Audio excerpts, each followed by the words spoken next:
Miss Fiona's Stupendous Pumpkin Pies, written by Mark Kimball Moulton, illustrated by Karen Hillard Crouch.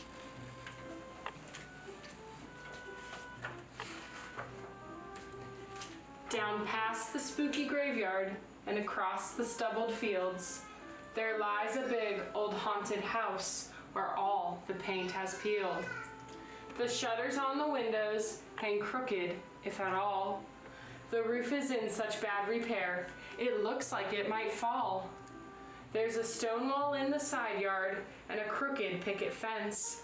An old barn sits behind the house that isn't worth 2 cents. To Miss Fiona's, if you dare. In the garden there's a scarecrow with his stuffing falling out, and everywhere you look you see stray cats lying about. This house appears deserted, but it is still occupied, although some believe its occupants can disappear and fly. The old woman, Miss Fiona, lives here with all her cats. A horse and cow live in the barn, along with several bats.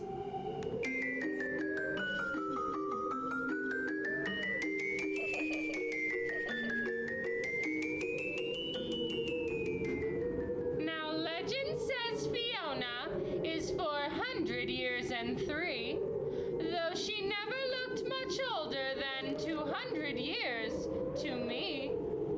She walks a bit stooped over and wears a long black dress, and underneath her pointed hat, her hair's a stringy mess. One eye is larger than the other, there's a big wart on her nose, and on her feet are bright red shoes with doodads on the toes.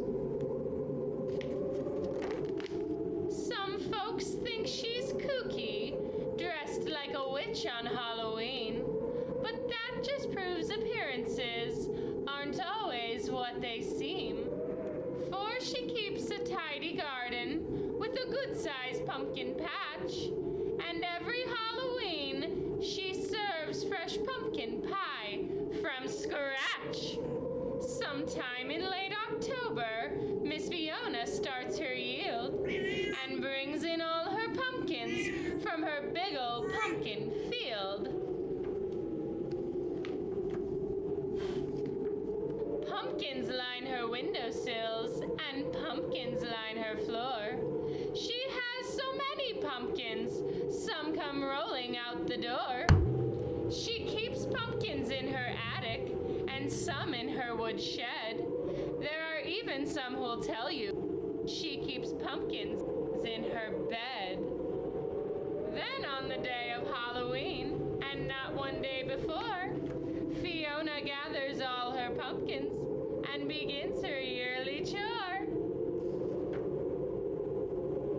She hangs a cauldron on the fire to bubble and to boil. She chops and peels and rolls and stirs in a frenzied baking toil.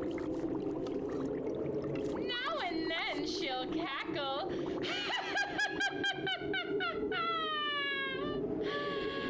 as she checks her recipe. Then she'll peek over her shoulder to make sure no one sees. For her ingredients are secret, but as she sets each pie to cool, the spicy scent that fills the air makes everybody drool. No matter how you beg and plead, Fiona holds her ground. Not one piece of pie is served till midnight rolls around.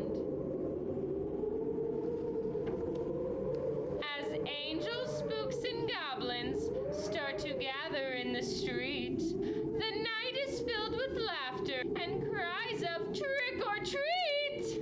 Black cats and ballerinas run to each house and in between, wishing every witch and ghost a happy Halloween. But the last house that we visit, as the midnight hour draws nigh, is down past the spooky graveyard for a slice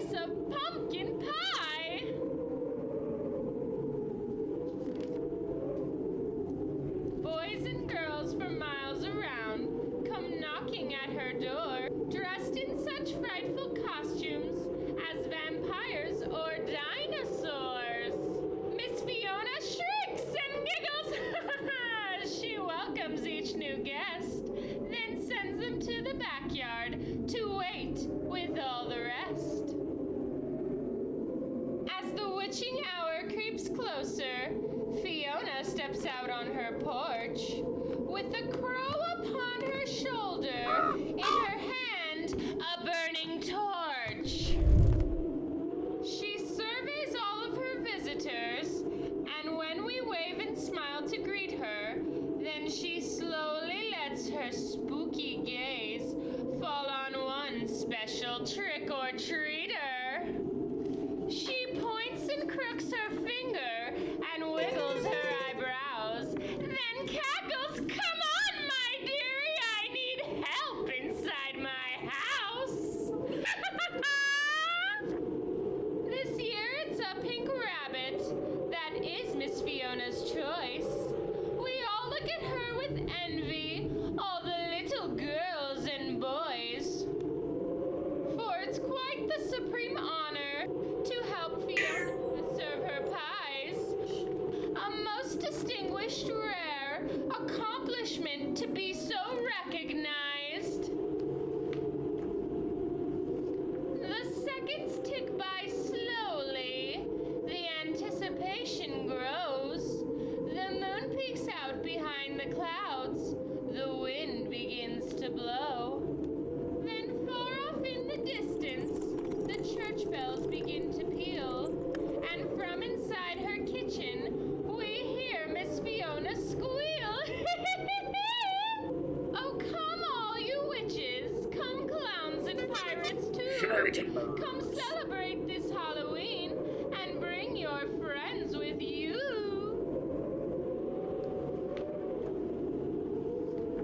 With that, Fiona's helper throws the front door open wide, then beckons every girl and boy to come and step inside. The house is warm and cozy, with carved pumpkins everywhere, though you do have to be careful not to get cobwebs in your hair.